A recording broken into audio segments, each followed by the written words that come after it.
What's up, everybody? I'm Nilly, and this is Lumbermill, welcoming you to the Divine Intervention Podcast, a classic era podcast through the perspective of paladins who have closeted ret dreams. We've been talking about doing this for a while, Lumbermill and I, and cashing on that vanilla hype. cashing in on that vanilla hype. So Fresh Era was just announced, and we wanted to figure now would be a good time to get this going.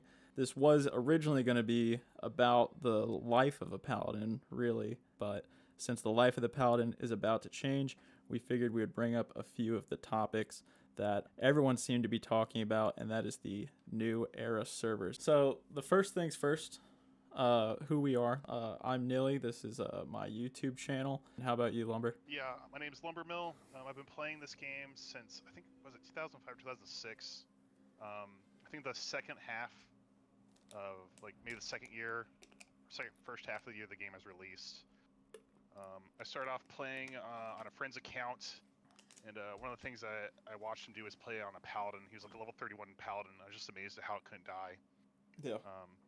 I gave it a spin. It wasn't for me back then. I ended up rolling Hunter, got to level 58, then got to experience Shaman Wind Fury triple crits, and then I played that for a bit. I got to beta test the Burning Crusade, and that's when I returned back to playing Paladin. They got some really cool abilities.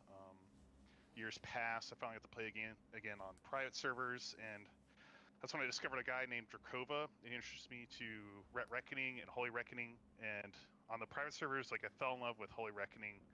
It was a healer that, didn't need peels, and you had, an answer for everything that came your way. I really, really loved it. Not so much in 19 though, right? No.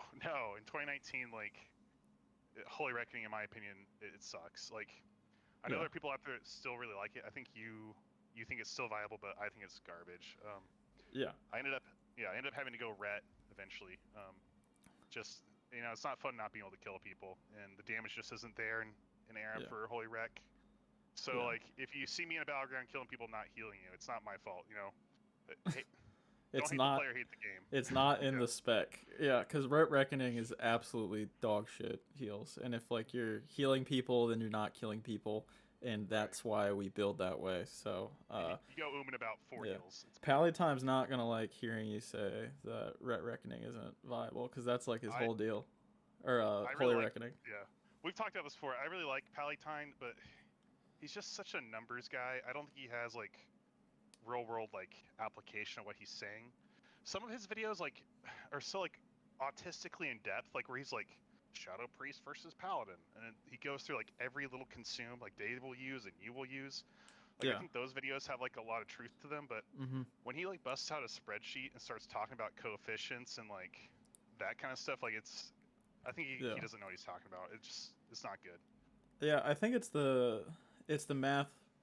It's the math that's trying to prove his dance and why he's making those decisions, and I can definitely dig it and get behind it, but at the end of the day, is Holy Reckoning more viable than Ret Reckoning in a battleground or in a open world PvP scenario? I don't think so. And just for clarification, we're talking about Ret and Ret Reckoning and all this stuff. We're obviously talking about PvP, and we're PvPers. We don't we raid to get the gear, and that's really it.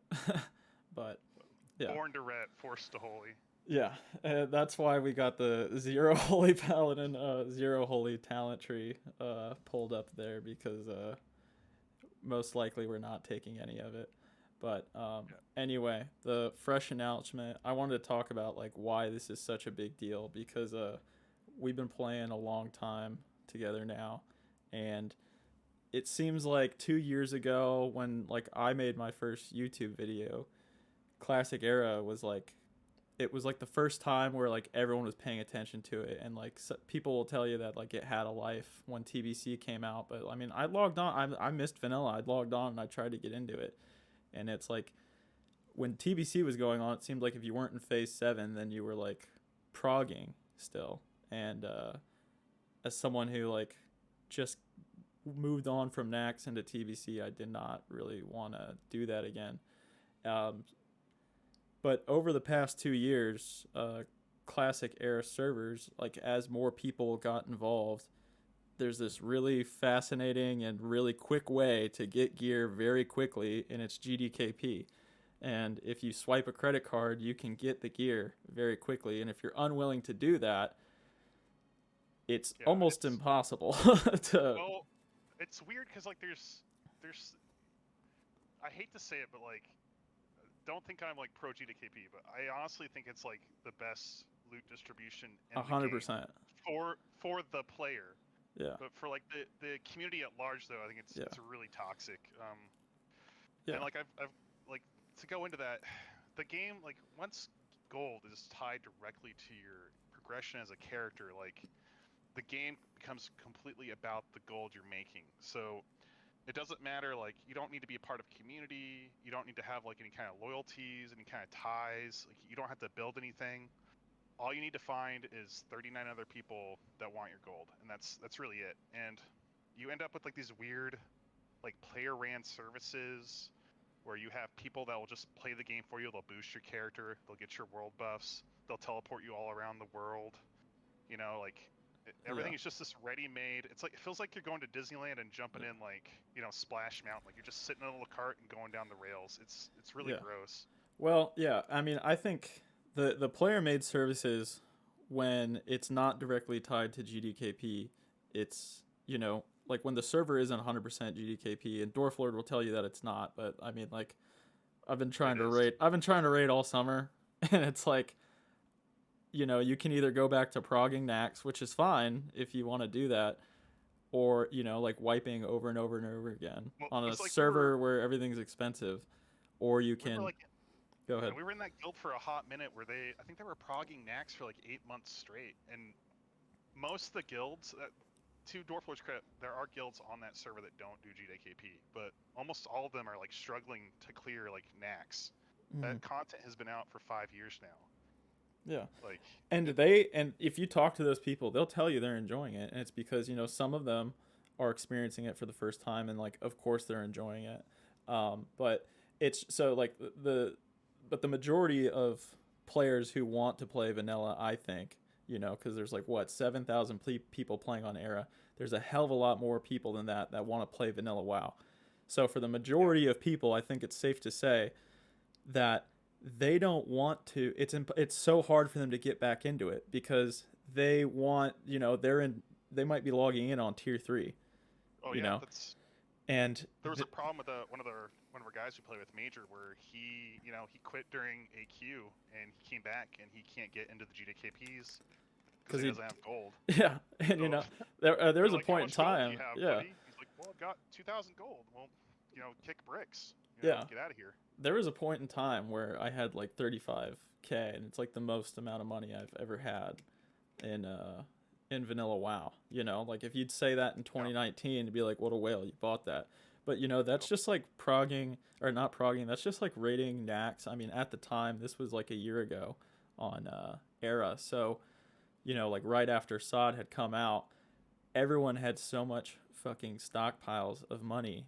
And 35K was not a lot. And I got that in like a couple weeks of raiding.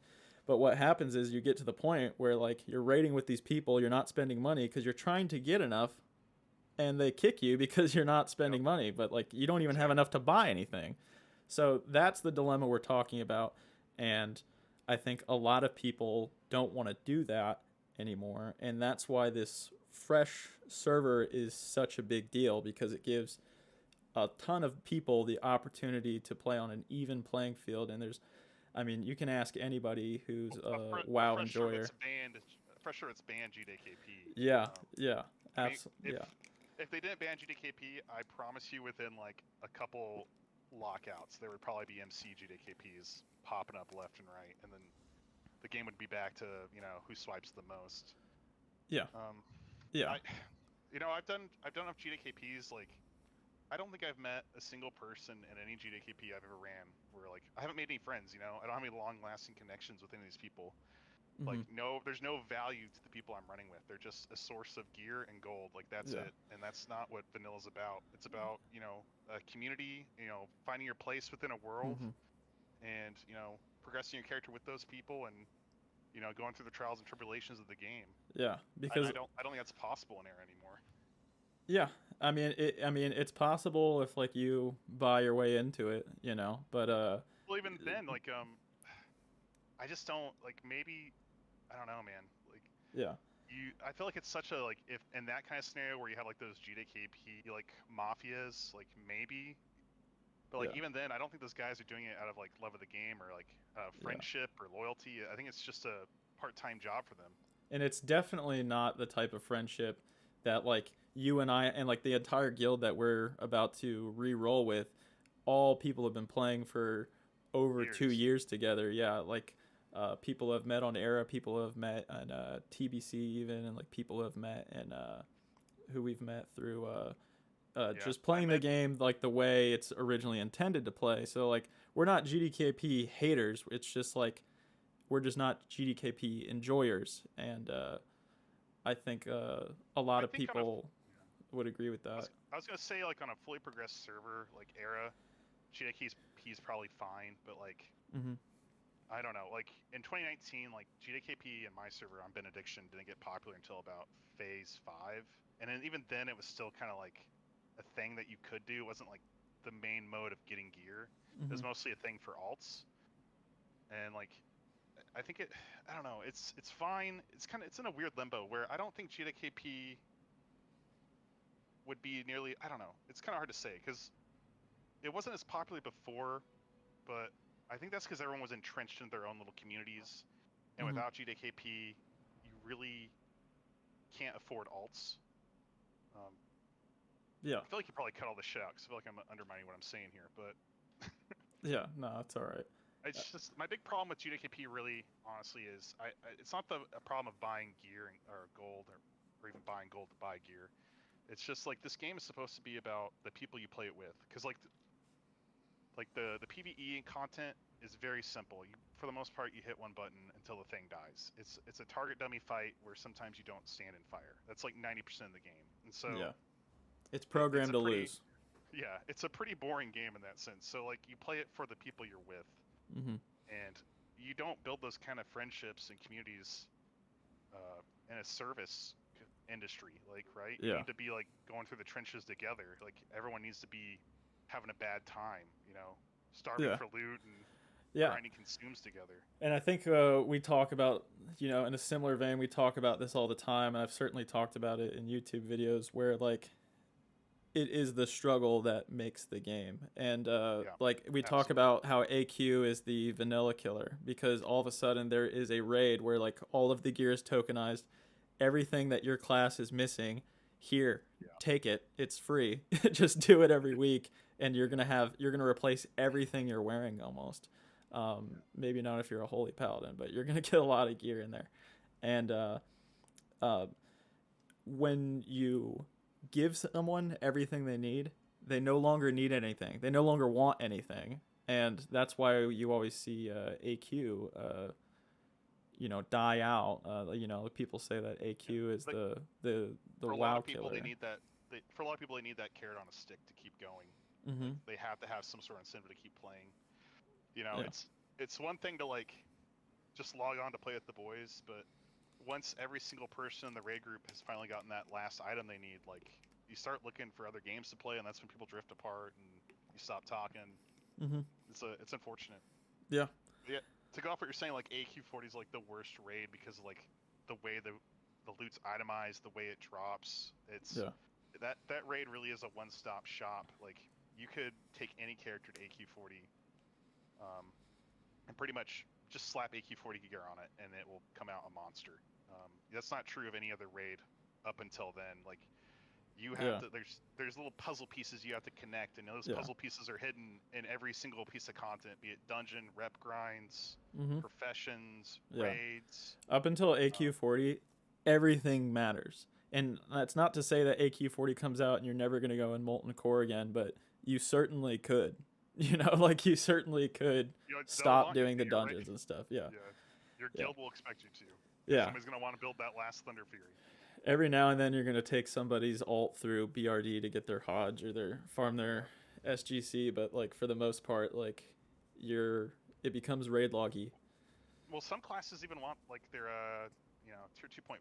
That's the one thing I will say is the nice thing about AQ40 is it kind of revives those dungeons because there's the dungeon set .5, Shadowcraft I think it's called, Yeah. and then the quality of items kind of spikes up a little bit where they're kind of on par with Molten Core. Yeah. So if you have it all, it's a lot easier to get some gear to bring it back into a raid. Yeah. But for the most But part, like that is a catch-up mechanic, you know. It is like, you know, no one's living for ZG or the tier 2.5. Right. And a lot of no people one's will fighting over that shit anymore. yeah.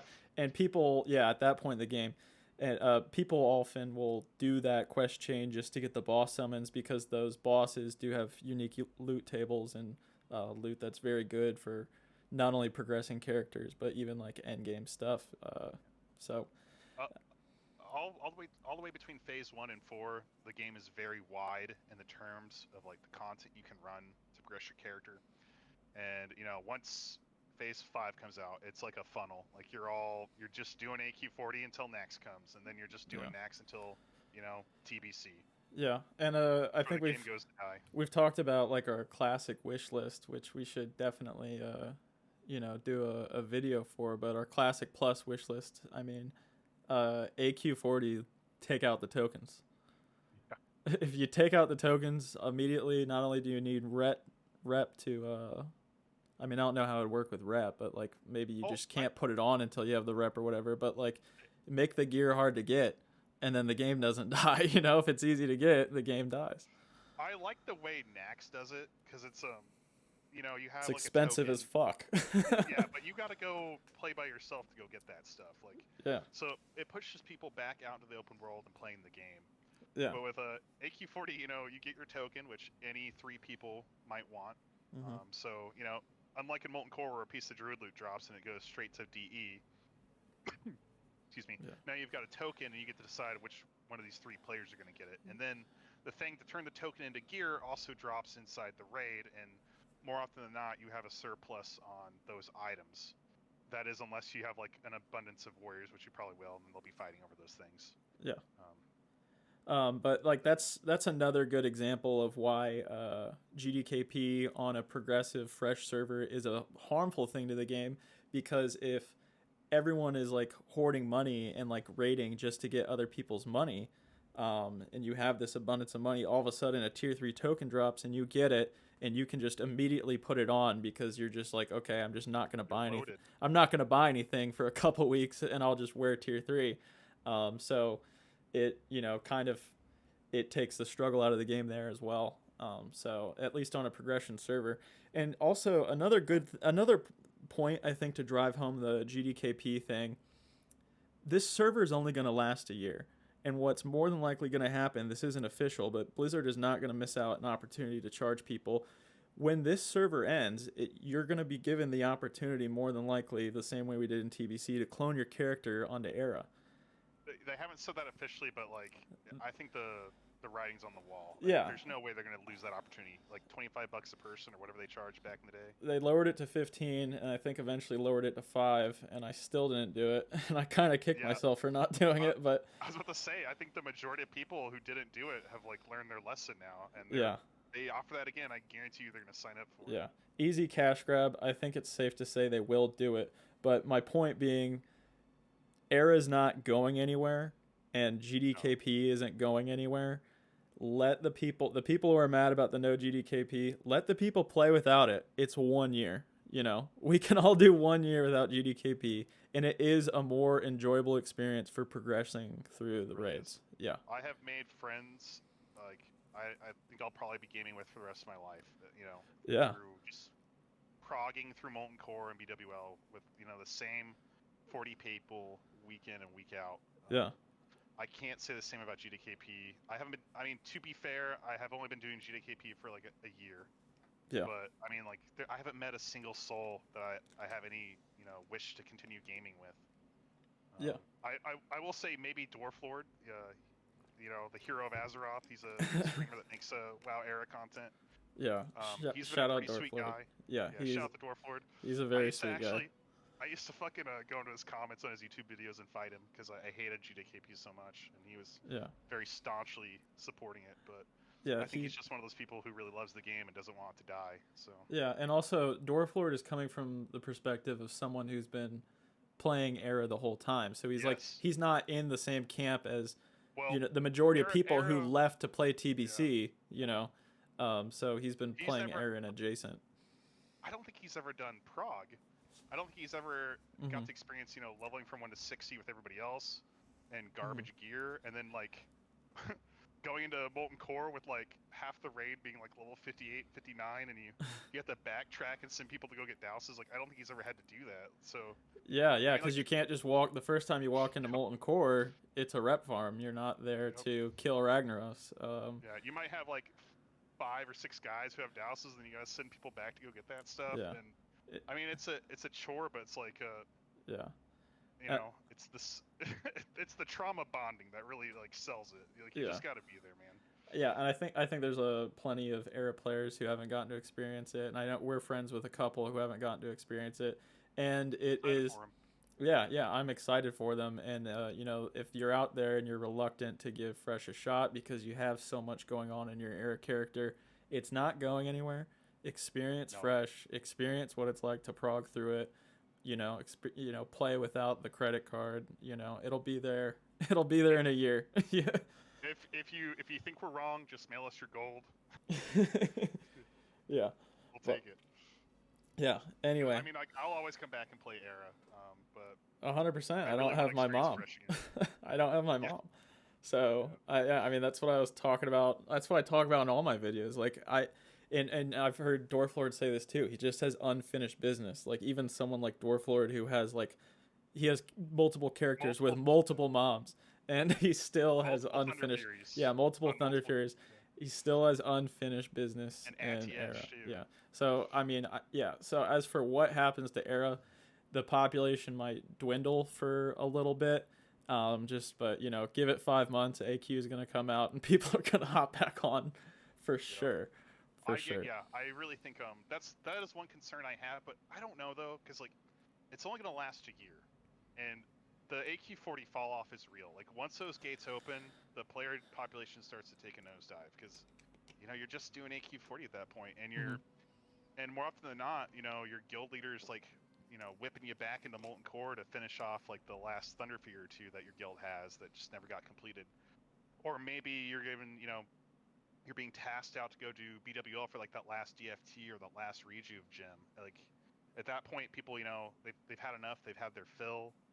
But with an accelerated timeline, maybe that won't be true. Maybe we'll be in this bizarre world where we get to TBC pre-patch week and we're still wearing like Molten Core, BWL, and AQ40 gear. Yeah, no, it will be interesting.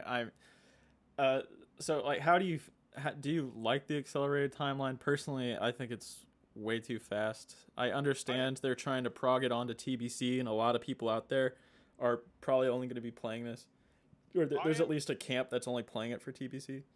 I'm open to it. I think it could be a lot of like okay, so I played Psalm and Psalm was on accelerated timeline. Mm-hmm. I didn't really play Psalm. I got to 60. I got my dungeon set 2. It's something I never had done before. I did a couple of the raids just to see what they were like, but I didn't do AQ40. I didn't do Blackwing Lair. I did like Oni and Molten Core, and they were different enough. But I mean, honestly, like I just finished vanilla. Like I don't want to play through vanilla again. So, but I don't Yeah. know. I've heard bad things about how fast it was, Mm-hmm. and then I heard some complaints about how day one they were honor grinding, and if you didn't like grind to rank 14, it You're sort of just created behind. this. It created this sort of like haves and the have-nots, Yeah. where like in 2019 like I ran like a hardcore dad guild where it was a bunch of guys who wanted to take the game very seriously but had lives, they had jobs, they had families and children, so they really put in the work when they could. But I don't know, I just don't those guys Yeah. could still parse 99s reliably every weekend, Yeah. but in a world where you have to grind rank 14 or you're going to be parsing like shit every week, I don't think that's possible for that kind of community to exist in. Yeah. So The I don't know. ranking from day one was a bad idea, and they're not doing that this time around. We're seeing Yeah. like a recreation of the timeline from 2019, which I really liked. I just don't want I worry that like with the fast pace, it's just like what we talked about before. It's just like faster to the game dying, and Yeah. I understand they're trying to fast track to TBC, for people who, like there's a large community of people who want TBC era servers, and I understand that, and this will get them there faster, but it also gets us back to era faster, and Yeah. I kind of want to milk this for all it's worth. I, so I kind of have an opposite fear. I don't think the game is gonna. So like we said earlier, like you get to AQ40 and like the player fall off starts to happen. But I think that's more of an issue related to like you ran Molten Core for like 9 months. Like, do you really want to stomach like another like Yeah, 4 months of that stuff? Like you did AQ40 like for like 4 to 6 lockouts. You got all your crap. yeah, You don't want to go back and do that old content. You've done it for almost a year now. But in an accelerated timeline where let's say you take like 20 warriors to your raid, you're gonna be a hardcore like sweaty raid. And by the way, none of these guys decide to hit rank 14 for whatever reason. But like if to get 20 guys an onslaught girdle, that's gonna take like 5 months, assuming it drops every single lockout, which it's not. it's not. So I think like there's gonna be an issue where people are gonna still want to run that content just because it's one, they haven't ran it a million times for a year straight, and then two, there's still loot in there that they want and need and can use. I think that might be Create like a burnout, you think? well, yeah, that's another for two. It might create burnout because you want to do BWL, you want to do MC, you got to do your 20 mans, Yeah. and then like Now you have God to forbid raid you, 3 days a week. God forbid you picked warrior and you also had to rank to 14 on top of that. Yeah. But I think like if you pick warrior, I think you might be in for a rough time. But I think most classes will probably be like wanting to like do that next raid to try and get that next piece of loot all the way to Nax. We'll Yeah. see. I could be horribly wrong. It could just be we hit phase 5 and game Yeah. just falls off. Yeah. Yeah, I think burnout is a serious fear because of everything that we just talked about. That like AQ might be like the breaking point, because when you're in before AQ comes out, doing BWL and Molten Core in the same night is definitely doable, but it's not. It's not taking 90 minutes anymore. It's more like 3 hours. Yeah, So if your raid just brings consumes and knows what they're supposed to be doing in the raid, like you don't have to like reiterate tank assignments every single time you're about to do a poll. You can get through Blackwing Lair in about 30 minutes, and that's not like you're sweating. You're just going through it. You're just holding down W. It's not bad. Same thing, Molten Core about 30-40 minutes. Maybe 50 minutes if you're like just slow, or maybe you don't have it totally figured out, but. Yeah, you can definitely do that in a couple hours, easy. And then you could swing by and go do Onyxia if you still need, something off her. 10 things she drops. Chance at a melee weapon. Yeah. Yeah. The Deathbringer, or what's the other sword that she drops? Well, there's the sword like Kelsorar that you make for the quest. No, it looks like Dalren's and it has a bleed on it. I can't remember what it's called. Oh, I can't remember. Viscag, yeah. Oh. I've seen that sword drop like twice in my entire life. It just never drops for me. Yeah, and now that I think about it on second thought, people right now, at least on Era, they're rating like fucking minimum 3 days a week. There are people that are rating like on multiple characters, like every lockout they can hit. Yeah, so I mean, at least those guys will be all right with it. Yeah.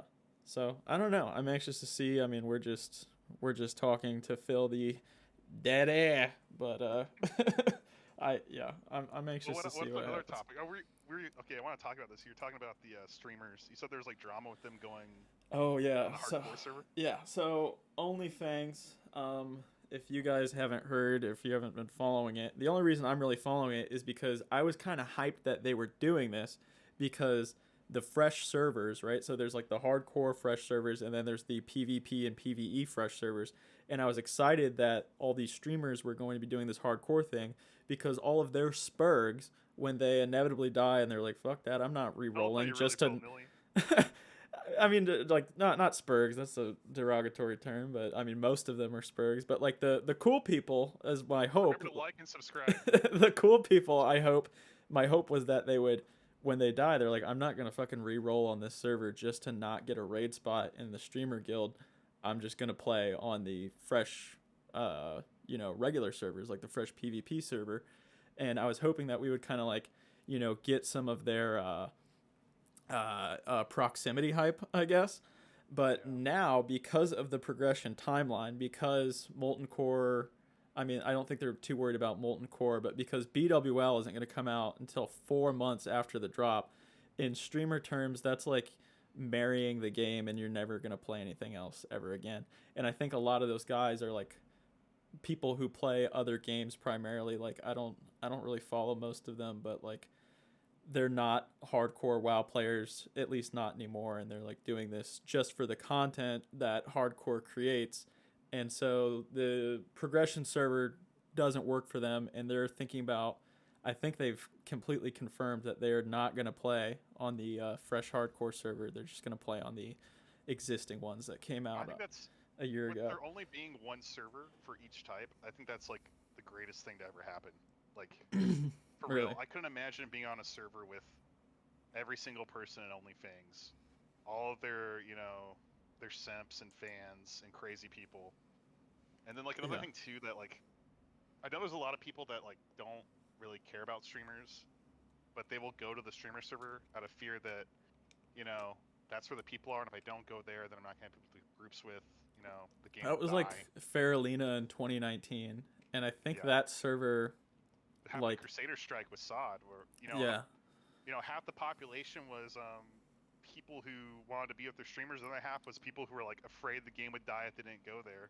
yeah. And eventually the streamers left, and they took their fans with them, and all that was left were like the normies, Hmm. and And the they end rest up, of the and servers were like ghost towns. those people kind of got bullied off, and so you had like white. I think White Main was like the most balanced, and then was it Benediction? I'm trying to remember the 2019 Benediction server was names. so good. It was a Benediction, 50, yeah, that was medium 50-50 pop too. server. Okay. Yeah, it was a 50-50 server, and it was medium pop. It Yeah. was like perfect. I That was know. good. I know. Eventually, it kind of devolved into like maybe one or two medium pop servers, and then Faralina 100% Horde, and then like Pagel or something 100% Alliance, and those were the Yep. PvP servers. And it's because if all the streamers and the Spurgs leave, and it's just the normal people, the other faction completely controls the open world. And in a progression PvP server, the That's bad population matter. news. Yeah, that's bad news. You're not farming anymore, and like You're all not of your if you consumes and stuff.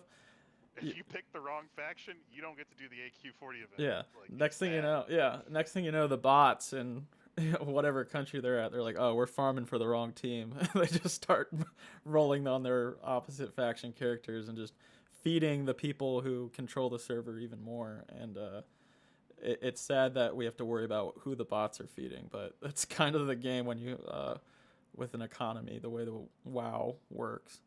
But yeah, so you think it's 100% a good thing that they're not going to be I think playing the so. fresh servers. I think, I mean, there's always gonna be streamers on a server, but I think OnlyFangs needs 40 people to raid with, so you're gonna get the 40 biggest streamers, and well, not 40 biggest streamers. You're gonna get the biggest streamers and like those sort of like orbiting streamers that are around them. Like I bet like Shobek and Bobkaz will be there, even though those guys play Era. Like they're kind of like on the periphery of those people, and they'll probably be in that community. So like, Well, they're good at the game. Like those, yeah. a lot of Well, these they people need who to are be good playing, for sure. yeah, those people who are like on the proximity, like they're like they're big names, but they're not like the biggest names. Those people, those are the ones that those era guys. They're the ones that are going to be Desperately carrying that guild. Like yeah. they need the Bobcos in the raid. Yeah. Yeah. But I think it gets like, people like Greek Wario and like going back to Dwarf Lord. I think like if they didn't roll on Era, like the fresh server, it'd be a huge missed opportunity for them because I think they're kind of like in the free and clear to like finally, be seen and heard with what they're doing. Just be Yeah. less eyes, Yeah. looking at those bigger streamers and looking at them. Yeah, and They want to also see, fresh content. these servers last for a year and 4 months. Regardless of where they roll, in 4 months, OnlyFangs is going to be completely dead and gone. It's Yep. that's just the way they want to do it. They don't want to play vanilla WoW for a year. They want to do all of the content. They want to do every raid.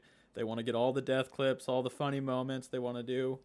They want to milk it before it's just too boring to watch. Yeah, they want to milk it while it's and if they did it for a year, it would be boring to watch. And so, regardless, they're going to be gone in 4 months anyway. So I really don't think it's worth worrying about what they're going to do. It was just, I thought it was noteworthy just because, if they did play fresh, a lot of that would be constantly filling the other servers with their those dead characters who want to continue playing.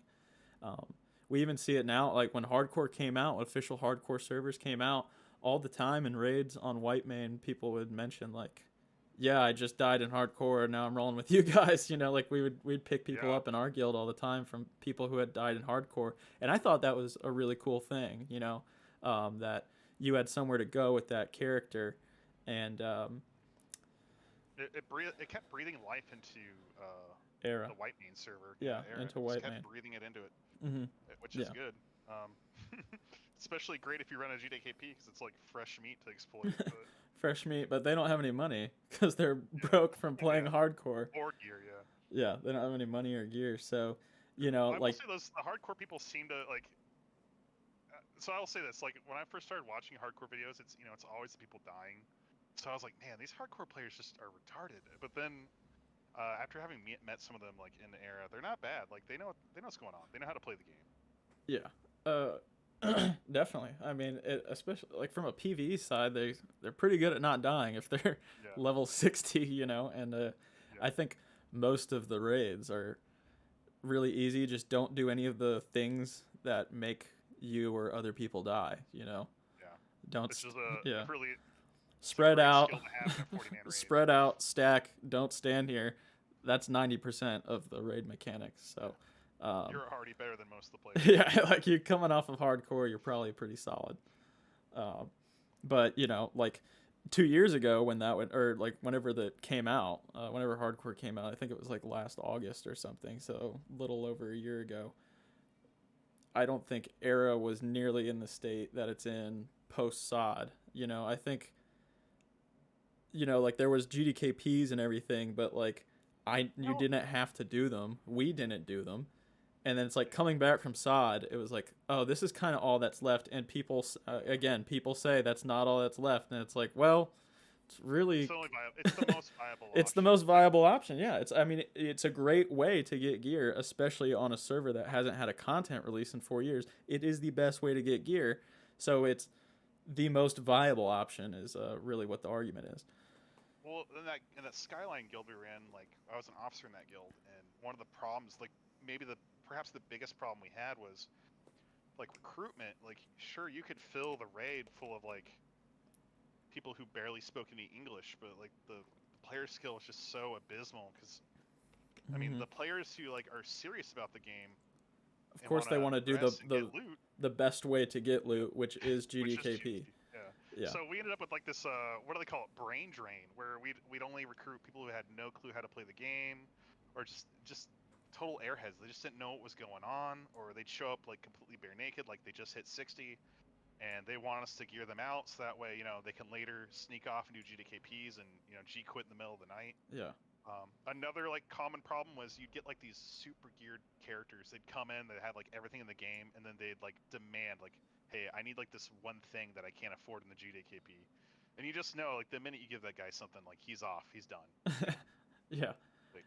It happened all the time, and we call them revolving door guilds, right? And we kind of became a revolving door guild, and I think we've seen a lot of Skylines, coming back from playing SOD. We've seen, like the majority of the guilds that we have joined in that attempt. People say it's not only GDKP. Well, we joined these Loot Council SR guilds, and they're like, you should join a sweatier guild, or like, I think they're having a good time. They're comfortable, being in this environment. Their head against the wall but it's like, we already did that on this exact server. We did that for years where we were like, raising this flock. do we really want to do it again, or should we with just go strangers. GDKP? Yeah. So again, it creates that problem. You know, it is a problem, at least for, you know, people like us, and then also the people who refuse to even play Era. They love vanilla, but they won't play Era because they don't want to have to do GDKP, and they, you know, the same problem, the same boat that we are in. And that's why this fresh not having GDKP such a big deal, like such an easy W. It's only a year long. Of course, this is going to have a great impact on the level of fun and how quickly things degenerate. I really hope it like so part of me thinks that like maybe Era like isn't gonna lose any players to Fresh. I really hope it does. Like I hope a significant portion of Era goes over and plays Fresh and just Mm-hmm. sees how different the game is when everyone's progressing. Most players like on Era didn't play in 2019. Yeah, They just started in the last couple years, so like they just yeah. don't know what the game is supposed to look like. They think Mm-hmm. it's supposed to be this thing where you log in, you sit around Stormwind, you hit 1, 2, 3, you get teleported to a GDKP, you tip a Warlock 20 gold, you go Yeah, in, you buy 3 items at min bid, and then you come back out with like 5,000 gold, and you yeah. log off, and you just do it over and over again. Like that's not what the game is supposed to be. Yeah, that's retail. Only retail you make gold in that situation, and I mean, like you can definitely make a lot of gold in GDKPs if you go to the right one, but you gotta have gold to even get into those expensive GDKPs. So it's You like, got to be either a serious buyer or a serious carry, and even yeah, then, like those GDKPs that are set up to make money, they're not going to bring you unless you're one of the good old boys. Like those things are yeah. already established. And for two people, you know, and there's plenty of guys like us in our group of friends, but for guys who raiding is just like the means to the end. It's the way to get to the really fun part. We like raiding because, you know, we get to hang out in Discord with the boys. But, you know, like our end goal, at least for you and I, we were trying to get that gear so we can go kill the other faction, you know, like go kill the Horde. And then this next time go around, I'm honestly really looking forward to killing the Alliance. Yeah, yeah, we are going Horde this time around. Went Horde and Sod. It was like I originally played Horde like way back in the day, Me but too. I mean, if Horde could play have Paladins, I'd be playing Horde nonstop. I would never play Alliance. Horde just talking about Horde, like they have it so much easier than Alliance. It's insane. Like you spend like the first 40 levels of the game like basically in the Barrens In before the you have to like same zone. leave. Yeah, see, Yeah, people always say like that's like one of the best parts like about horde leveling. I think that makes horde leveling super boring. Very you don't want convenient. to leave. Yeah, very convenient, but super Yeah, boring. Especially on a fucking warrior, which is more yeah. often than I not think what what I'm playing on horde. you start in like Duratar, and then you go to the Barrens, which is just like just across the street. Yep. Then you go to I think what Thousand Needles, which is just again across the street. Yeah, but you're skipping over. You very lightly touched on the barons. That's like 20 levels. You're in the Yeah, that's barons. like 20 levels. Yeah, Yeah, it is and then literally. you're in. Then you go like what what's the desert called? Tanaris? Like, and that's like the next place after level 30, the 30s range. You go to there, right? Level 40 range. Yeah. It's just Yeah. you There's. barely do any traveling. You're just in a desert the entire time. And oh, Yeah. another crazy thing is like all of the dungeons you would possibly want to do are like in your home territory. Mm-hmm. So like you never have to go out of the way to like go to do a dungeon. Like there's never a moment where you're like, okay, let me spend 45 minutes walking to this dungeon, getting ganked by the opposite faction, waiting for my teammates to show up so we can finally do this shit. Yeah. I mean, Like I guess dead mines, but again, like what's we does have the Wailing yeah, Caverns. Wailing Caverns do like horde need to go dead Yeah. mines, and they're very similar in terms of the loot. Like you know, there's like the Yeah, majority a of lot it of is good leather. a leather set, yeah, a leather set, and like while you're leveling, you know, like most of the classes, you know, are or can wear leather, so um, and then you have SFK right in the horde's backyard. You take a zeppelin from Ogremar, and then Yep. boom, you're like just north of SFK, where And Alliance have to hike up there. every flight path the Horde have is surrounded by level 55 guards. It's insane. Like Alliance, you know, like your little quest, like if you're lucky enough to have a like your dedicated like flight master in the zone, it's Hmm. not gonna have like guards guarding it. It's so horrible. Yeah, It's like Booty Bay. Like sure, Booty Bay has guards, but you know, Horde can just like one tap you and then you know go to Nomergon hmm and Yeah, You know, get out of it scot free. There's nothing you can do. yeah. Scarlet Monastery also, right there, Horde Yep. backyard. Why not? Best Why not? fucking leveling loot in the game, and I mean, RFD, right in the yeah. Barrens. Oh yeah, forgot about RFD and Razorfan Yep. Cruel and Downs. Yep. Yeah, Yeah. fucking insane loot in both of The, those. the only one that's like even BFD is like right next to a flight path of theirs in the Mhm. Ashen Vale.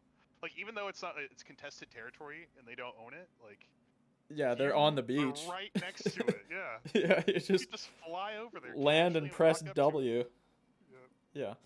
No, it is. Yeah, the Horde definitely have it easier in terms of leveling, but I'm kind of anxious about the Horde rating because as paladins, we know how what a significant impact Blessing of Salvation is on the on like the way we can funnel threat into the appropriate places. And Salve falling off in an alliance raid is such a big fucking deal. Yeah, And they will not. They will scream yeah, if that shit falls off. They not will yeah, not tolerate it. and not only that, but we are not casting our buffs the way that shaman are. Yeah. So like what we are doing in that 15-minute time, which most of the fights last what 2 minutes. So what we are doing in between that is casting heals. So I mean, I'm rolling shaman this go around, and I'm kind of nervous about. I mean, I've played shaman, I've leveled plenty of shamans, and I've PvP'd on shamans, but I've never like rated seriously. I've never rated correctly where you're totem twisting and you have 100% uptime on Wind Fury. I did a tiny bit of raiding as a teenager, as a shaman, but like I didn't know what I was doing. But Yeah, that's what I just mean. Every time I've raided on Shaman, like I was definitely doing it wrong. Now as an adult, I can look at the way I played as a kid, and I can see like, wow, they probably fucking hated me. I tried leveling a shaman again recently, and I totems are just so tedious. It was I had to drop my totem, and I had to make sure the guy is within 20 yards of it because he can't be Hmm. held accountable to make sure that he's within range of his own buff. Yeah, And then and they're not raid wide; they're party wide. yeah, So a random mob walks up and gets aggroed by the totem. Now I got like something pounding me in the back of the head while I'm trying to heal the tank. and It's no just bubble to get it away from you. yeah, I have nothing to like Yeah, to what would be the word here to like distract or like you know redirect the target to where it needs to go and not me. It's just brutal. well, I know Like what I'm gonna do because I always go engineering. I'm gonna fucking target dummy and get the hell out of here. yeah, I think Or that's they the they best have option. they have that taunt totem too. They have the built-in target dummy. That thing is garbage. It is No, ass. Yeah. yeah, I mean, it's okay. Like it's it's while you're leveling, it's if you not bad. if you're a brand new player, you're not gonna get any mileage out of that thing because you won't understand how like aggro works. But like if you understand how aggro works, you can get some good use out of it. But I Yeah. think your average new player is just like, this thing's garbage. And I think the highest, like the highest generation of threat outside of actually physically hitting the boss, with like D stance or whatever, it's fucking healing. Like every time I'm healing, even Yeah. with salvation on, I'm on like the threat table and I'm like just right behind the fucking warriors, and it doesn't take long. If a situation goes south for that thing to start hitting me. So you're gonna go shaman, but I'm actually gonna go warlock. This sounds like insane, but like I actually think warlock is the most similar to paladin on horde. In terms of PvP, No, just like PVE. Like think about it. Like okay, so in a raiding guild, you take like maybe 3, maybe 4 paladins, right? And you mm, take them because they each have a buff that they give to the raid.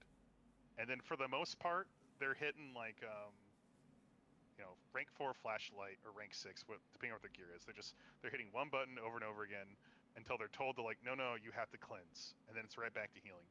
Warlock, you're taking 3 to 4 of these things, specifically because they each have a debuff for the raid, and then they're pounding out shadow bolts on monsters. one button rotation again. That's all they're doing until they get told to like banish an elemental or something, and then they go back to pounding out shadow bolts. So like another thing too is they're both like wheelchair classes. Like they have no gap openers or gap closers. They have no sort of movement tricks. It's just very like, you know, slow and steady. Always trying to run to get into the right position. Much like a paladin needs to be in the right position to heal the tank. Warlock has to be in the right position to DPS, or he's gonna have like a horrible active uptime. Yeah.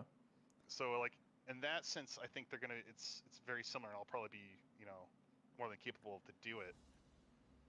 But I mean, I can't do the totems. I think you're gonna hate it. I don't know if you don't hate it. I don't know how. I hate it so much. I can't put it into words. I mean, I'm not the biggest fan of Paladin healing anyway. Like, like if I wanted to have fun in raids, I would play a fucking warrior. I just want to show up, hit the button, and get all the loot. Yeah. Yeah. I don't want to put a lot of thought into it. I was thinking. I mean, people always think. I was thinking the other day, like people say that warlocks have a rough go of things in vanilla WoW, and they say that warriors are the main characters, and I really think warriors, especially early game, you have a way rougher life than warlock. Like warlock, no one's taking that gear, no one's fighting for the gear. Like you're the least brought class. Let's talk about that, because like you made a good point. Going back to like the similarities, is like warlock does have it rough because like they don't have enough hit percentage in their talents. Oh yeah. So they need gear with hit on it. There's no fucking gear with hit on it in the game.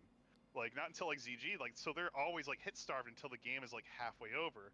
Going back to Paladin, which is a healer class that doesn't have like access to healing gear, you wear your you basically are wearing Prebis all the way until like ZG, and then finally you get some stuff. Another stuff is finally unlocked for you. But even then, you're still wearing a dress, just like the Warlock, who ZG comes out, he gets his Bloodvine set, he now has enough hit to actually hit things without resisting, but he's still like dressed like a mook. Yeah, and I always go ahead. In that sense, like they're very similar too. It's like your tier sets are like what you wear to PvP, and then you've got like this clown suit you cobbled together that doesn't really work from all these dungeons you ran. Yeah. And another thing that's similar too with Warlock is in Paladin is there's shit that drops that you really want, and you have to fight mages for it. Oh, yep. There you go. Yeah.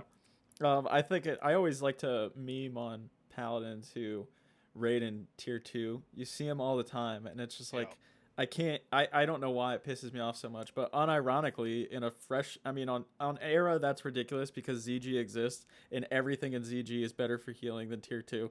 It is like you can go to the auction house and type of the healing and like go through every category, head, neck, shoulder, whatever, and come out with a more competent healing set than tier 2. And tier 2 is also so much harder to get than the ZG gear. You can do ZG twice a week and everything is blue in there and it can drop off like anything, like it's all fucking trash. Like there's like obviously the epic stuff that drops off the bosses and stuff, but like it's got a 3-day reset. So yeah, you can do it twice a week. Well, in a 30-day period, you can do it 10 times. In a month, you could do ZG 10 times. Yeah, you can only do like 4 Blackwing layers in a month. So it's like, what is the percentage on that? How many more times you can do it? Like, yeah, and because I mean, I think unironically tier 1, which is like the worst healing gear in the game for Paladin, tier 1 is the hardest set for a Paladin to get. It really, I didn't hands get mine down. Until, the helmet would never drop. I Yeah, didn't mine until about phase 4. I don't have the helmet. I've never even seen it. Yeah. I also quit doing MC like a year ago, but like I've never even seen it.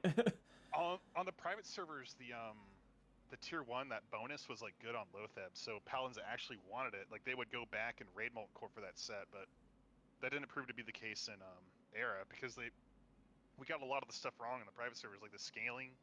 Everything scaled on the private servers. It was nutty. Like everything. If it did like a magic spell sort of effect, it scaled spell power. Like nearly like 100% in all cases. Yeah.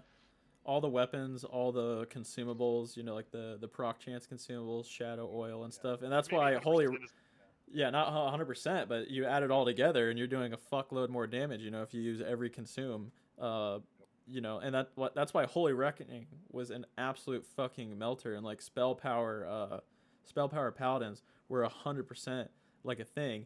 And it's not that spell power isn't important to a paladin now, but it's like definitely like a secondary stat to stamina and strength and crit. Yeah, it's not a wasted stat, but it's definitely not a stat you want to see. It's not quite spirit, but it's definitely not like strength or agi. Like yeah, it's definitely disappointing. And then you do have your Palatimes out there who are making it work, and I have no doubt that it is viable and he can get kills and shit with it. I have my doubts. But I think like versus a shaman, that is gotta be God. like the most like fucking brain dead fight. Like if you're going up against like because a lot of the elemental shamans, what's their secondary where all their other talents go? Restoration. Yep. They can heal. So it's two people healing in each other's face, hitting each other with no damage. He's going to and so eventually you just whittle them down with this fast one-hander because paladins are mana batteries and shamans are, mana Teslas. They just fucking drain themselves, and it's hard for them to regenerate. And paladins have great regeneration. Just an absolute brain dead fight. I would just so much rather like. I'm sure the paladin wins in that scenario, but I would rather like the shaman damn near kill me. Are you saying like a holy paladin, like just slowly like chipping away at a shaman's mana bar? Holy Reckoning versus shaman. I think Holy Reckoning wins, and it's like, but at what cost? I say, like, at what cost? Because it depends on the gear they're wearing. I'm saying if it's like tier 2 versus tier 2. I don't know, but all I know is like a shaman in tier 2.5, like it just does so much oppressive damage. He hits like a fucking dump truck, but like a holy, a Holy Reckoning. You gotta max range him. A Holy Reckoning paladin has like the best sustain in the game. It does. Reckoning also I keep saying unironically because I've been talking to you too much, but Reckoning unironically becomes your fuel. It's not just your damage, but 5 weapon swings with Judgment of Light. Judgment of Wisdom or Judgment of Light. All of a sudden, I mean, like all the time, I would, when I was ranking, back in the old system and in 2019 on my Paladin, when I would rank, you're always doing pre-mades and shit, and they want a healer. I would always go Holy Reckoning because if something came up to me, they were not going to kill me. Yep. Like they just weren't. And I have like so many screenshots of me getting 0 kills, like hundreds of honorable kills, 0 killing blows and 0 deaths because just no one was going to kill me. I could run for days, and every time they catch up to me, I'd hit them and I get a big recharge, and it was just so hard. It was just so easy. Like you use all your cooldowns offensively to get heals out rather than defensively to survive, because you can take care of yourself in that build. Reckoning also, you pick up all of the defensive stats.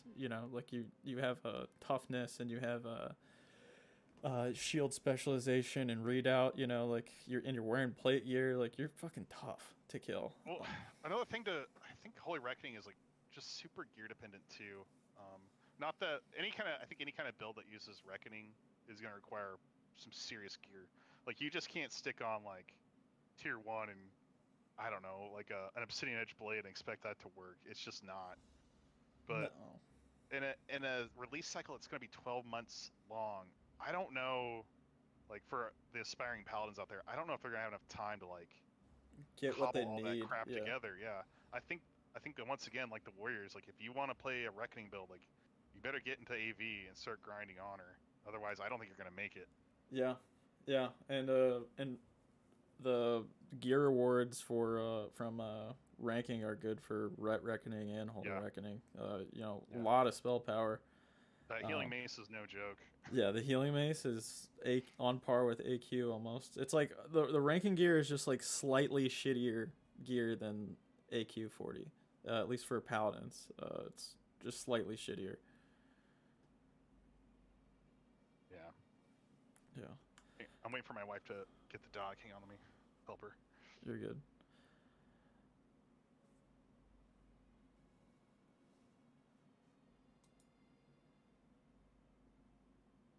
I'm back.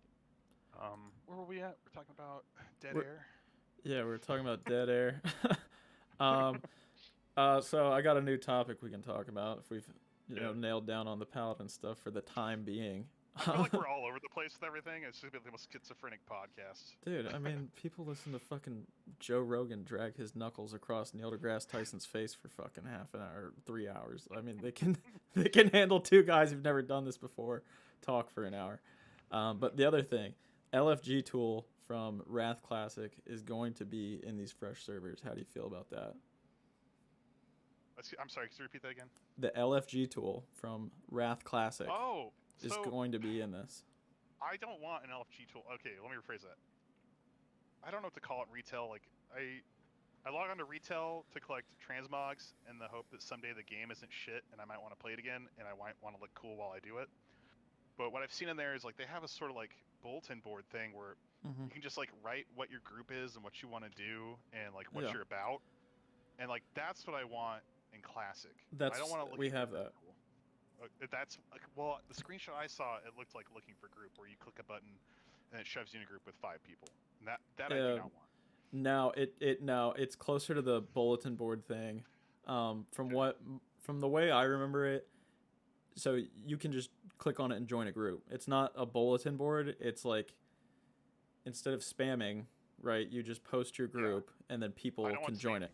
It doesn't put you in a group. People can join it. So it's more like, have you ever pugged like a Mythic Plus or like a Yes. Okay. yeah, So it's like that. That's what I was wanting. yeah. Like I like the idea of like I hate like having to like spam looking for group in the world chat with like 100 other people Mm-hmm. while you're like trying to like level, and then you're having to like negotiate and wheel and deal with people. You know, like oh I'm a healer or I'm a tank, blah blah blah blah blah. You know, they're like, well, what spec are you? What do you want? It's just like a pain in the butt sometimes to get into a group, Mm-hmm. especially like. I know in 2019, like a big thing was like cleave groups. So like Yeah, if you weren't the right class, you just like couldn't get into yeah. like groups. It was horrible. It was either spell or melee. You know, Yeah, yeah, the best thing ever playing a paladin tank with a Ravager in Scarlet Monastery, and you had a mage. You had like maybe yep. 2 mages, a warlock, and then a priest. That was the But fucking group, dude. That was so much but fun.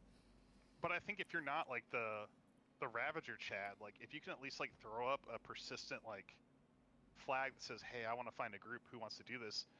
You know, I think you're more likely to find a group of other people in the same situation that you are, or people that just Mm-hmm. don't care. They just want to get the shit done, get the quests, and move on. Yeah, I think you're more likely to get groups, and it's yeah. gonna be a lot less painful. Like I want there to be a little bit of suffering, you know, and a little bit of social interaction, a little Yeah. frustration. It's a Like, social game. It's an MMO. yeah, You're supposed to talk to each other. the And frustrating parts of the game are like make people like glue together and work as a team to like overcome obstacles. It really is like the thing that drives this whole game. Like if yeah. everything is convenient, then like you have no reason to socialize. You And have no you reason to like yeah, continue these groups and yeah. friendships. And you see how that goes when the game does become convenient. And like retail is obviously a way more successful game than these classic re-releases, and it should be. But also what you see is after the first month you're done. You're just waiting Yeah. for the more content. Like you and Well, like I don't. That statement that retail's more successful. Like, do you remember that chart it's from? just more people playing it. Yeah, there was a chart that they released not that long ago, and it showed like the player numbers. And like when Era came out in 2019, like subscriptions just like it saved the game. Like they just Yeah. skyrocketed. Well, yeah, it was during BFA at an all-time low, and then its successor, Shadowlands, from my understanding, wasn't that great. I tried to play Shadowlands. My roommate at the time was a retail WoW player, and I tried to play it with him, and it was just so goddamn ugly. It was so goddamn ugly that like I didn't even like do the whole month grind to get like like my item Same. level as high as possible. I just was like I got to I, 60, I got a bunch of stuff, like I did the first raid, and I was I like didn't even this get is the level cap. yeah, it was literally a fugly game. I tried to do the PvP, and it was I just looked up all the shit I got to do. I was like, okay, I can't be a raider and PvP in this game. And it's cool that you can like do one or the other, but like in vanilla you get to do both, and you in vanilla you have to do both. You're gonna have to be a jack of all trades in Yeah, vanilla. Like, one hand feeds the other. Like you need to raid if you want to PvP, and you need to PvP. I mean, you don't need to, but if you, it's highly advised. yeah, highly advised that you damn near kill yourself for the sweet loot. But Well, now it's not going to be such a grind too. Like that's a kind of a mhm, fear I have too about this is with the reworked honor system, it's assuming still a that the queue slog, dude. times, yeah, well, assuming that the queue times aren't bad like they are right now, where we sit around waiting 30 minutes for a Warsong Gulch match. Like if it's like 5-minute queues, I think just about anybody can do it, assuming they don't have a bunch Yeah. of obligations at home. Yeah, definitely. Yeah, it's the sitting around that makes it a slog, and it's the sitting around that makes it like a waste of life and stuff. And if it's just game after game after game after game, you're gonna get your honor cap, no problem. And uh, I think on a fresh server, it will be like that. And 2019, it had the old system, so it was a freaking chore. But this go around, it'll be pretty quick. A lot of people are gonna have the gear. You're right. But Yeah. I wish I don't want to see everybody in rank 14. I kind of wish they just like up the drop rates on well, maybe not up the drop rates, but give the boss maybe another slot, like one more yeah, slot, and something. one more thing. Yeah. It'd just be kind of ridiculous that like you go into like Stormwind or Ogremore and every single warrior and rogue and mage or they're all rank 14. Mm-hmm. It's just like what is going on? It'd be like Era right now where it's like you log on and everyone has a Thunder Fury. But also with the accelerated timeline, I did the math in my video. I can't remember what it is. I'm pretty sure it takes 8 weeks no matter what. From zero, That's what I thought too. rank 0 to 14, it takes 8 weeks. So if you think about that, Halfway through BWL prog, right? yeah, if you think about it, like not everyone's gonna have it before the next tier of gear comes out. So that could be the opposite problem of what we're fearing, where you don't need to get rank 14. Because you're just not going to hit it in time, Well, and people will still do it because the weapons aren't just going to immediately come to you in AQ. I think if you're not a rogue, well, maybe not rogue, but definitely warrior. If you don't get rank 14 weapons, I really think like just hang it up, boys. Like you better be the only warrior in your raid group, or you better be especially on Horde. Especially on Horde, it's just like you got to do there it. ain't no axes, yeah. But hey, I'm not playing warrior. That's like another thing. Like I think about like. Where I go back, I was saying about like the gearing issues by the time AQ comes out or Nax comes out. Where, I mean, how many you're gonna get? Like what? You have BWL's Phase 3 and Phase 4. Assuming like, I don't know, maybe you do AQ40 and BWL still. Going back to the burnout thing, I don't know, man. I just see a world where you're gonna have like a sea of orc warriors, and they're not gonna have edgies and they're not gonna have axes. It's gonna be weird. Yeah. But maybe I don't know. Maybe there'll be plenty of edgies. I don't know. I think probably more people will go blacksmithing. I really think so. I think what for specifically for axes. Yeah. I at least on Horde, like. Yeah. It'd be kind of interesting if like two-hand warrior becomes more of a thing where it's like, I can't get raid weapons. I'm going two-hand. I mean, I think even with Priebus weapons, you still do more than two-hand does. I think phase 1 when hit gear is hardest. That's when like the two-handed warrior dream is at its peak. Because it's just very likely that you're gonna become eligible with a two-hander before like you're going to be like hit capped with good weapons. And it's different. I mean, I'd say like especially like on Horde because it's harder to get the axes. Yeah. For anybody listening that doesn't know, Horde have a racial on their orcs that says they have +5 weapon skill with axes, and what that translates to as them needing far less equipment on their character than they would need to do effective damage. Alliance, their humans have a racial that gives them +5 to swords. So, and maces. Yes, and maces. So, the Alliance likes swords and maces, which are, they're very, I'm not going to say abundant, but just about every raid tier offers either a mace or a sword, or a number of them. Mm-hmm. While axes are a lot rarer. They're much harder to come by. And just the fact that they have both, that you can use both a mace and a sword. Yeah. You have double. It's more like triple just because the abundance of them, but like you have pretty much at least double the opportunity to get your hit capped and get your weapons. And what ends up happening is everyone sees this sort of like shortcut to like not needing as much gear, so they end up picking either orc or human. And when everybody does that, all of a sudden you have like this huge competition for those items. So if you have like 10 to 15 warriors in your raid team, which really isn't an unreasonable number in Era, um, you're gonna be, where are you at in line for those axes and swords? Mhm. It could be months before you get a piece of loot, to Yeah, cover that weakness. and it's gonna be even rougher with the faster timeline. Yeah, it's gonna be brutal. I really think we're gonna, if you don't hit rank 14, you're gonna be like in Nax with Priebus, like you're gonna have like a Quill Sarar and like I don't know what else Yeah. in your offhand. Yeah, I think a lot of classes are. I think we're gonna be. I think there's an element to that it will be fun, but it'll be futile because then TBC is gonna come out. So it's like, are you even gonna get the opportunity Yeah, to really pump Nax at your full potential? Probably not. yeah. TBC is gonna come out, and then, you know, uh, I think there's a player base that will not even come in until TBC. Um, Yeah, that's a good point. but yeah, This could just be a giant waiting room for some people where they're just like, yeah. gonna hit level 60 in the first few months, and then put this character on ice until TBC is announced.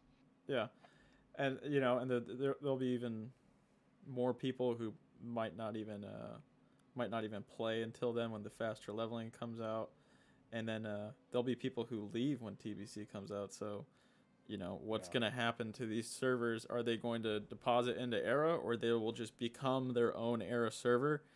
And that's a good question. do they What slowly happens die? Are they just if the non GDKP server? Because I think there is an audience that never wants to do GDKP again. Go ahead. I think your assertion that they're gonna offer a character transfer to Era, I think they're gonna have to do that. But Mm-hmm. then, like, what about when TBC rolls around? Would that be offered again? Okay, well, what happens when Wrath of the Lich King wraps around?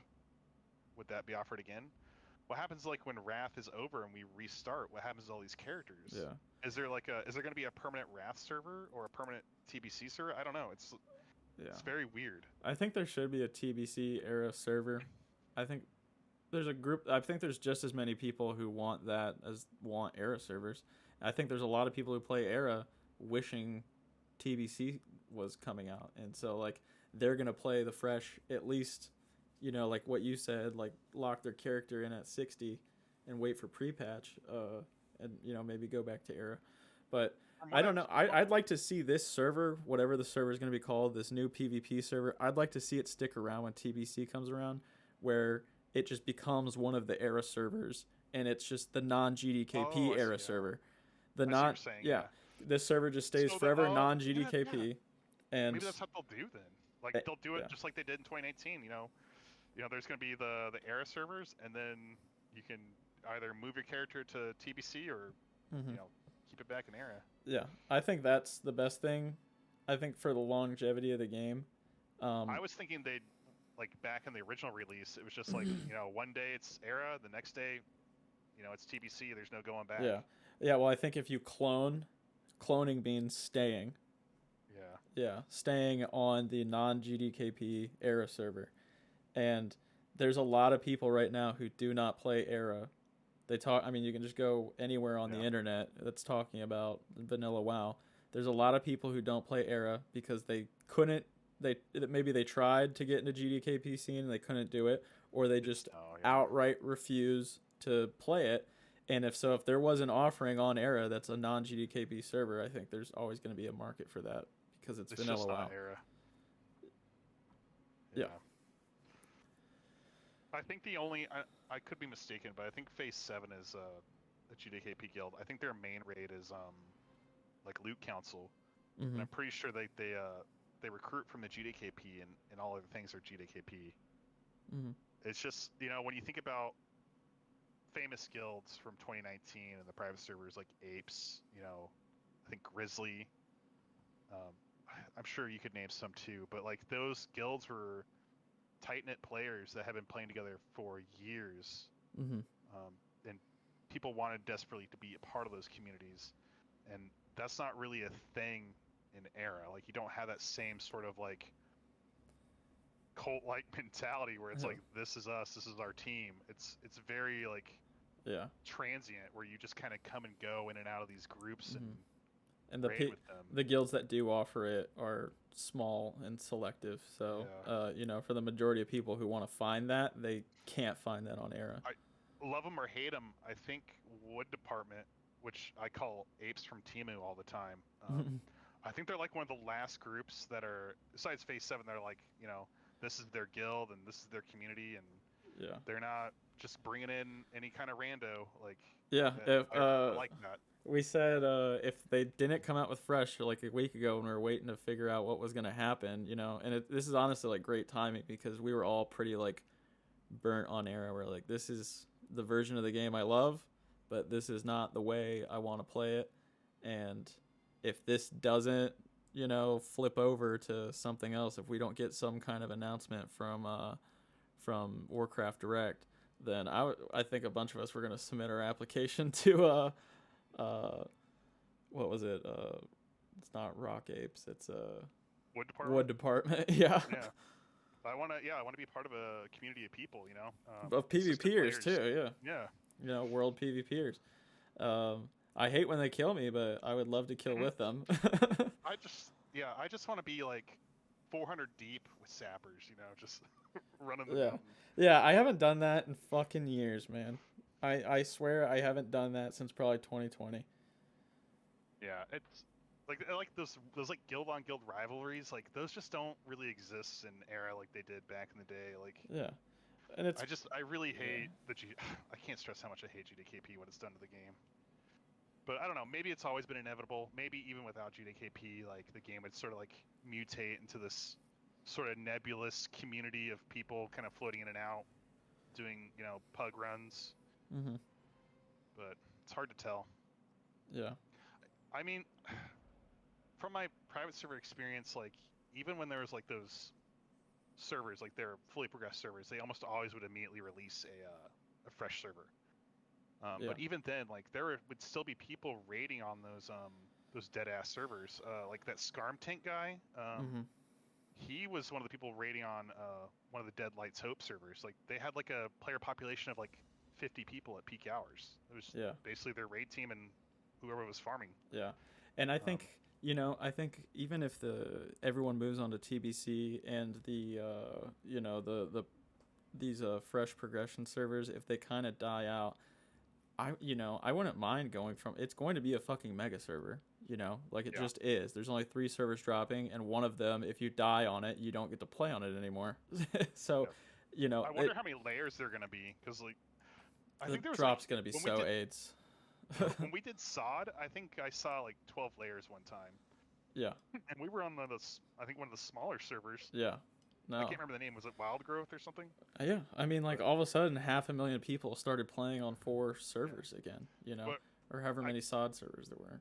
Imagine a server that has like 50 layers though. Like. Yeah. How quick you could get like AGM. Just like show up to the arena at level 1. Yeah. Yeah. Layer hop 12 times. There are going to be things that are going to be toxic about it, and there's going to be things that are, really fun.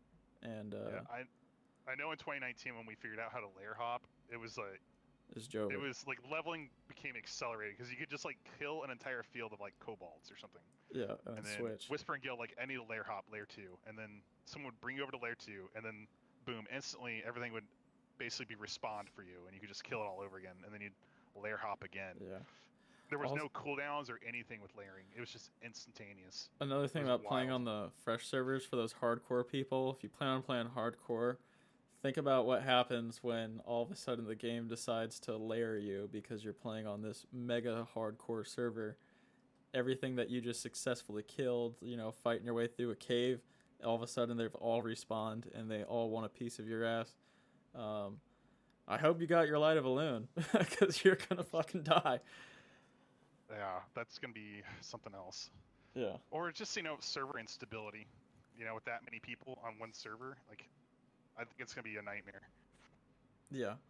I mean, I hope that these new mega servers have moved past the concept of a single server and that they've, like, updated their back-end technology, that it's using a cluster of servers and not just, a box that they've tried to scale out to its maximum degree.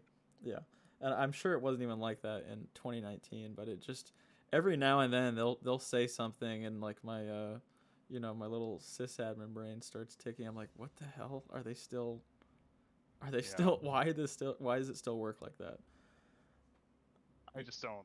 I'm very doomer when it comes to like their back end. Oh yeah.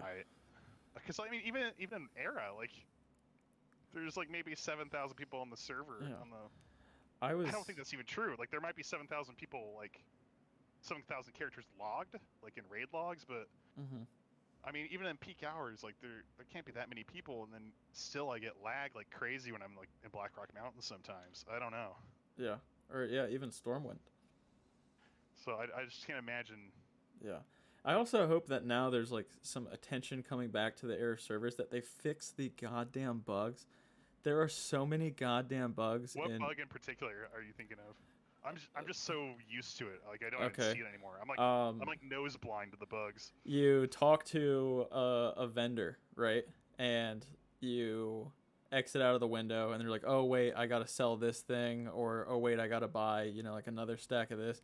So you reopen the vendor, you right click on him again, and he doesn't do anything. So you untarget him, but he's still highlighted. He still has the little green circle underneath his feet, and you're like, "What the fuck is wrong with this guy?" The only thing you can do is walk away and walk back. Not the biggest deal in the world, but it's like it's literally been there for like 4 years. It's literally that bug has existed for like 4 years.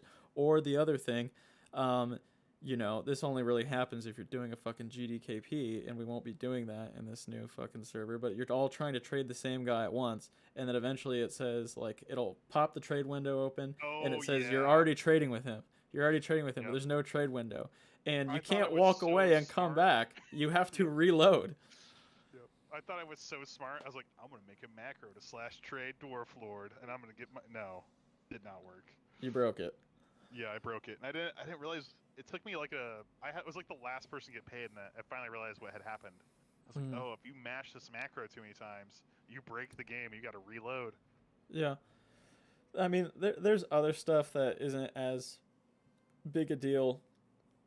Um, every now and then there's like just insane server lag spikes. Every now and then you queue into a battleground and no one's fucking there. Like there just isn't another team, and then it just That's my ends. favorite. And guess what you get to do? You get to sit back in the fucking queue again. 30 minutes. Yeah. So you got no honor. You don't even get a token. I mean, it's like not my fault you didn't let them come play. Like, so you just wasted half an hour of my life. Um, it's not the biggest deal in the world, but it's like, goddamn, like, why I pay fucking money for this game? It's not like I bought it and they're not working on it anymore. I pay a monthly subscription. And it's Speaking been of yeah, speaking of paying money for bad services, the bots are like another problem. yeah. This I heard the wackest take the other day. People, like some people are saying that like there's not bots in but vanilla no, WoW. they are There, insane. there is an These are insane amount these of are like bots. who is grifting for Blizzard? Like that's no. Yeah. I Like think I read it so. on Do you Reddit. remember the Someone was saying there's not bots in Era, and I was like, "Are you Do you remember fucking the kidding bots me?" that used to go? You remember where they used to like jump into the tree and fly up? Do you remember Yeah. that? So the new thing is, instead of like going to like EPL and like going to a tree and then going to the skybox, the new Mhm. thing is, and I don't quite understand it yet fully, but you'll have a train of bots come in from Searing Gorge into the mountain, Blackrock Mountain. They will go down the hallway. Some of them will like try to go to Lubers through the longest route possible, where because they can't like navigate the chain, they can't like Mhm. do the jumps and stuff. They're not smart enough. So they go around that whole circle all the way the back end up Ubers like somehow. I don't know if they're like death leaping their way there or if they're doing the second thing, which is sometimes you'll see a mage like run down the hallway, then make a hard right into the wall. They'll go through the wall, and then you can watch them like kind of move through the terrain. Mhm. Like you can see their nameplate get further and further away as they move through the terrain towards Lower Blackrock Spire. What So, are they doing? Where are they going? I think they're just going to Ubers, and I Yeah. don't know what they're farming in there. It must be the same as Strat Dead. You just get like 5 mages and go to town on stuff. Yeah. Just so you're just farming like raw gold in general and BOEs and. Yeah, I don't know. Maybe it's raw gold. I don't know what would be in their value to a raider. Yeah. Strat at least had orbs, but I don't think the Yeah. bots are smart enough to farm those based on the auction house prices. Yeah, and I don't know. I like dark runes are too expensive too. So I feel like they're just. I mean, the way where I see them is just like you. I mean, have you ever seen a black lotus? When was the last time you saw a black lotus spawn? I actually got super lucky. I saw one like a couple months ago in Silithus, right next to the what is it, Cenarian Hold. Um, Mm-hmm. it was in the mouth of that skeleton where you're supposed to fight the raid boss for the quests. Yeah. I can't remember the name of it, but it was just sitting there. But that's the last time. Um, I can count on my hand like the number of times I've seen a Black Lotus in Era since 2019. It's very, very few. Yeah. And I'm almost always an herbalist. It's just they just don't come up. There's always like either someone from the third world that needs it Mm-hmm. to pay rent, or there's a bot just ready Yeah. to get it. How much? What was the flask price? In like 2019, 2020. What do you remember it? I don't think they're. I think they're like maybe 150 gold from what I remember. They Yeah. weren't bad. So I mean, like if you think about it relatively, like the the prices on Era are not that bad right now. I mean, No. it being 200 gold, it's like it floats around 200. Really not that bad. Yeah. Um, I remember Arcanite specifically. At the end of Era, like we're we're talking about talking distilled max. wisdom. I mean, I don't Yeah. know what Titans goes for. I'm sure it's more. Anything a warrior uses is more expensive just Yeah. because there's just more demand for it. Half the game plays warrior and the other half plays mage. Yeah. Um, but yeah, I remember Arcanite bars were like 110 gold at the end of 2019 release. I think Mhm. that's what they're about right now, right? Yeah. So So yeah, it's for all the GDKP and the botting and stuff, like it does, if you're doing it, if you're participating in the GDKP, like it is doable to afford your consumes and stuff. You're not gonna buy any of the best gear, but you can raid every week yeah. and you can get your tier, because that Well, goes for I min think that's mid. why people like it, especially like warrior Yeah. mains. Is you do a Nax, you get like maybe 5 to 10,000 gold, and then Mhm. you go buy like 1,000 gold with the consumes, and you're chilling. Yeah.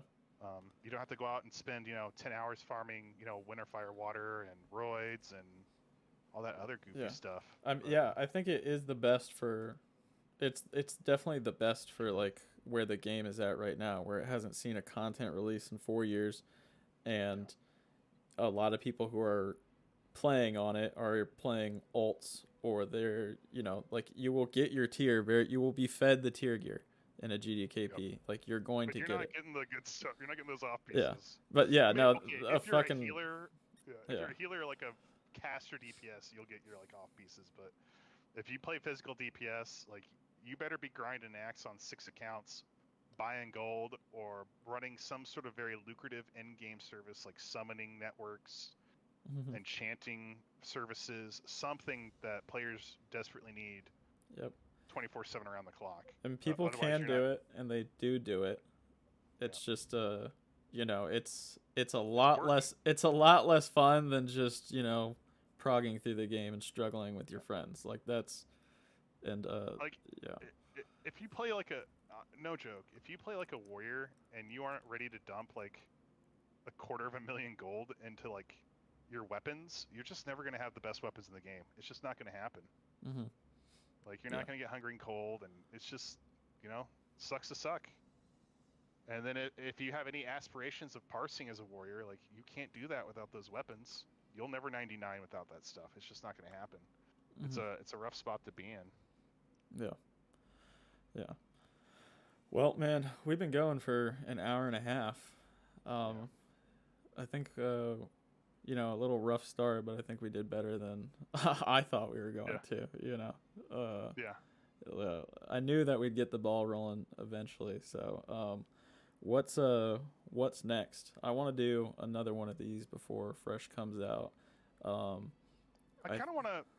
I want to talk about stuff like we really know, which is like Paladin, Paladin. like gearing and like what That to was the do idea. and Yeah, I you think know. we should do like a little simulation. Let's put our brains together. And we had this. I pitched this idea to you already, and I wanted it to kind of be the first one, but then we got this news. But uh, Paladin gearing through each phase. We not for PVE because just pick the biggest number, and that's Yeah, you stupid. pick the biggest healing number. Call Yeah, it good. yeah, just pick the biggest number, get Wow. whatever you can get. But for PvP, and what are those battlegrounds going to look like in before Molten Core comes out, when Molten Core comes out, and then boom, right away, the ranking system and ZG and BWL and all that other stuff. So just kind of going through the timeline and talk about Paladin PvP, which is like our bread and butter. Yeah. I think what we're most passionate about. Yeah. For sure. Even though we're not going to play it this time around, we can still put our thinking caps on. It's time for a new chapter, and to share with people what we've learned, so they don't have to make the same mistakes. Yeah, leave it behind. Yeah, I think also a good idea is maybe like just like doing not a podcast, but just kind of like a guide. 2024 Paladin, what to expect going into the game. Like, what did we learn from 2019, and also what does the game look like in the end? Where are you heading versus where you start? Yeah, maybe like, I don't know, like a Wowhead article that isn't written by someone who needed to make a quick buck, who's actually done it. Yeah, definitely. Well, all right. Thanks for watching, everybody, and we'll see you next time.